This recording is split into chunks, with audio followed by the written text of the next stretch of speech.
This week in our collective heads, wanna put an old rumor to bed. Stereotype that you've all heard, how we're all just angry video game nerds. Most of us have actual jobs, kids and families and cats and dogs, yeah. This week in our collective heads, this week in our collective heads. Welcome to This Week in Our Collective Heads. I'm Patrick, and I'm solo today, so I apologize for rambling or mistakes or anything like that. I have to work the board. I have to work the computer. If I was in a VA kind of thing, it'd be a board, but it's not. Anyways, we're here to talk about video game news, because that's what we do. We're nerds, and we talk about video games, and we like video games. If you like video games, then this is the place to be. E3 was last week, and it was... Well, it was a mixed bag. There were some really good things, and there's some meh things, but there's some residual news. Obviously, E3 continued through the week. We wanted to give you the post-E3 news, not the E3, not what was presented to you, but what happened afterwards. Starting out, we got Ridley from Metroid, who is not who my dog is named after, but we got the reveal that Ridley will be in Super Smash Bros. And I didn't know that this was wanted as much as it was. It's really cool though. I just didn't realize how big, no pun intended, Ridley was in regards to the fandom and in regards to how much people wanted it. Specifically wanted her to be in Smash Brothers. Either way, Smash Brothers is going to be amazing. But here's the news. Ridley's going to have an amiibo. And that's pretty cool because people who like amiibos like amiibos. Inkling is there as well, but I'm glad that she's getting an amiibo. At the same time, okay, as a non-Smash fan, I'm just like mediocre. For Smash fans, though. Being able to level up and carry over your information from your characters through your amiibo is really cool. It's something that really hasn't been used in a lot of other games, so I will give them that. It's really cool to have that. Anytime we can have... I hit the wrong button. Anytime we can have... amiibos for all the Smash Brothers characters is actually a reason to do it now, so I think that's cool. And I think it's really cool all the Smash characters are all together for the first time, which I didn't realize how many of them dropped out and then came back and haven't come back. So that's just me not playing Smash all the time. I'm the Smash player who comes in and casually gets beaten up by everybody. So that's my thing. We also got some news about Fortnite on Switch, which I wasn't surprised that it's coming to Switch. Just to me, I don't think it's needed on Switch. But the news here is that Fortnite's voice chat will be able to be played just by using the headphone jack, which is what everyone was saying. Why can't we do this? Because Nintendo's trying to get everyone to use their dongle that connects to your cell phone and all this other crap that I haven't even looked into because it's really dumb. And Fortnite, they announced, no, you're just going to be able to plug, if you have a headset, then you can just plug your headset into the microphone jack. Similarly to how you can do it, plug it into the PS4. You just plug in into the headphone jack, the mic headphone headset jack, and it works. Xbox does not unless you have a adapter. So stupid. My Xbox has the adapter and it has the third-party battery because Xbox wants to charge $60 for a controller but not include a rechargeable battery. I think it should be part of it. That's just my opinion. Even the it's USB chargeable battery. I don't see why Xbox hasn't done it. If they want to say, well, we want to have people get the option to be able to use a rechargeable battery or not, then include it in the package. Anyways, I'll stop ranting about that. Let's talk about Yoshi. Yoshi was completely absent at E3, which surprised a lot of people because this game was supposed to come out this week, or not this week, this year, but it's being pushed to 2019. Looking at the lineup of Nintendo Switch games, personally, I don't think that this was a wise thing to push unless the game is not ready. If the game is not ready, then okay, delay it. If this was pushed because Nintendo was worried for some reason that the people who were going to buy Smash Brothers weren't going to spend their money on Yoshi, it's completely incorrect. Smash Brothers is going to be bought by people who really love multiplayer. It's going to be bought by the Smash fans. Yoshi is going to be bought by not completely different demographic, but it's not the Venn diagram on that. Let's just say is thin in regards to the people who are going to buy both. It's people who have more expendable money, or they just buy all Nintendo games. Either way, you're going to get it. There's people who are going to skip Smash and buy Yoshi, and vice versa. I don't think it's going to be a problem. They're not going to skip it based on when it was released. So I'm hoping that it's just to polish the game, because that'll be a good thing. I'm hoping that it wasn't a business decision to say, we got too much coming out, because we have, what do they have? Wolfenstein, and Smash coming out in December. And they don't have a lot other than that. They have some stuff coming out in the summer and fall, but the holiday isn't that heavy with Nintendo games, so I really think they should have put a heavier Nintendo game in here. Everyone's going to argue with me that Smash is that game. I don't think that it's wide enough stretching for the sales as Odyssey or as Zelda.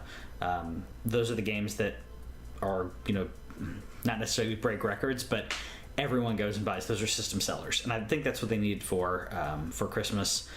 Then again, people who don't have Switches yet can pick them up and play this pretty decent backlog so far of Switch games, and the digital games keep coming. Something that people don't realize, the amount of digital games, the amount of indie games just keeps coming. So I'm happy about that, because that's really good, and I'm not going to make any more jokes about it. Anyways, Division 2 is a thing everyone's excited about. It does take place in Washington, D.C. We got to see a lot of details on this. We got to see a lot of gameplay on this during E3. A lot of the tactics involved in being able to go about whatever and fight other people, and it looks good. Again, not necessarily my thing. I like more of a deeper story. This is going to have a lot of events, kind of similar to how Destiny works, which is not a bad thing.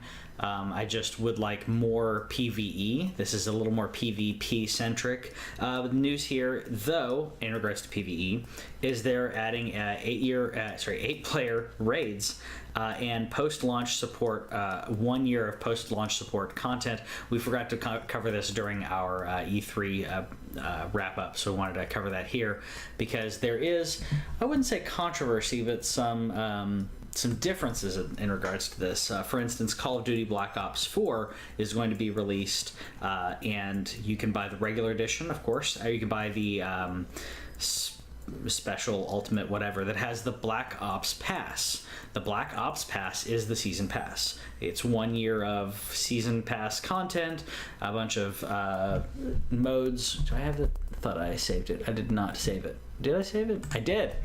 Black Ops Pass is going to have 4 all-new zombie experiences, 12 multiplayer maps, 4 exclusive Blackout characters. Blackout is their battle royale. And if you pre-order, you get the classified zombie experience. Now, normally I wouldn't be talking about Black Ops that much, but here's the interesting thing. You cannot buy this separately at launch. You will have to wait for an indeterminate amount of time. We don't know if that's a month or 2 months or what it is, but you have to purchase it all together as part of the game if you want to play at launch. If you want to wait, you can wait for whenever they come out with it, and those modes, by the way, will come out throughout the year. They are not going to come out as standalone DLC. You're going to pay $40 for the season pass. You cannot buy anything a la carte.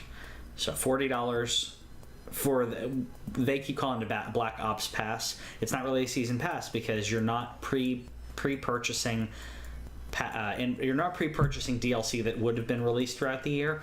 You are purchasing the DLC they're going to be giving you throughout the year. Juxtaposed to Division, where Division just says, hey, we'll support it throughout the year. Bad idea, Call of Duty. Bad idea, EA. Really dumb idea in regards to that. I believe, I'll have to look into it, but I believe Battlefield is going to just give all their updates for free. Also, Fallout 76 is going to give all their updates for free. Continuous updates, no DLC. If you are not actually adding story, then I don't see a reason for this. And in regards to this, the only story that you're adding is the zombies mode bits, which do have much more story than they used to have, but you're not allowing people to just purchase those, or you're not allowing people to just purchase maps. You have to spend $40 additional to what you spend on the game to buy this whole bundle, where I would prefer, what is this? I don't know, it's part of the thing. I would prefer if people were given a choice. Kevin and I will probably argue about that next week, though. We'll talk about if season, and that's the topic of the episode next week was going to be season passes, the future of season pass, and should it be done away with completely.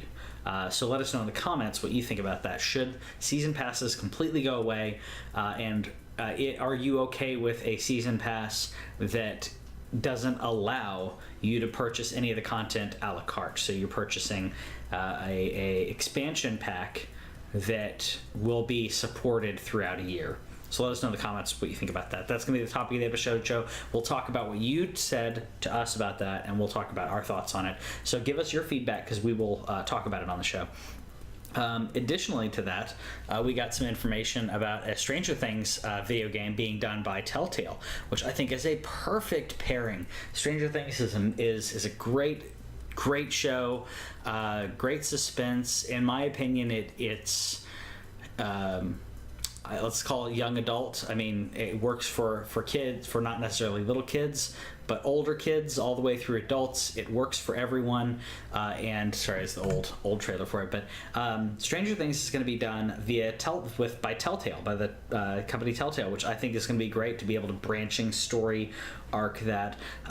Very happy about that, because I think it works really well for that type of game, for the storytelling. I don't think it would work very well for an action game. I think this works really well to tell a story. I'm hoping they're to flesh out like side story or backstory, and not necessarily have us play scenes from the game, from the TV show, because I think that would be just redundant. And Telltale does a pretty good job of fleshing out other parts of stories, fleshing out the lore. So I'm excited to see what they're going to do with this.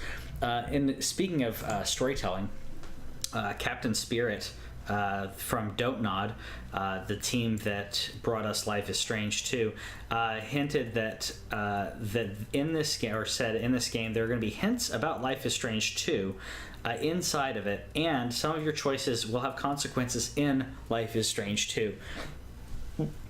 Excuse me. Which is really great in my opinion. You're doing something only a few games have done. Dead Rising did this. Dead Rising 2, I apologize. Dead Rising 2 and a few other games where they gave you a pre-story. They gave you a prequel, if you will. In this idea, it's not really a prequel, but it's a side story. And your side story has effects on the real game. So when you play the Life is Strange proper game, your choices mattered in your playing of Captain Spirit, which I think is really cool. That's really all for the news this week. We covered a lot in the E3 episode, by the way. Check that out if you didn't. I'll link it after the video. If you're listening to the podcast, go listen to the E3 video. It's ridiculously long, but it's good, and for podcast listeners, that's great. Anyways, let us know in the comments about the topic of the episode show. Like we said, we want to talk about a topic, let you talk about the topic, and then discuss your thoughts on the topic. Topic is season passes. So let us know in the comments, and we'll talk to you later. Thanks for watching This Week in Our Collective Heads. Subscribe over here and click the bell, and that way you'll know about any new videos that we put up, because we put up a lot of gameplay, a lot of stories from games and stuff like that, and gameplay is down here. Yeah, and you got more editorials and news stuff down here. Check it out.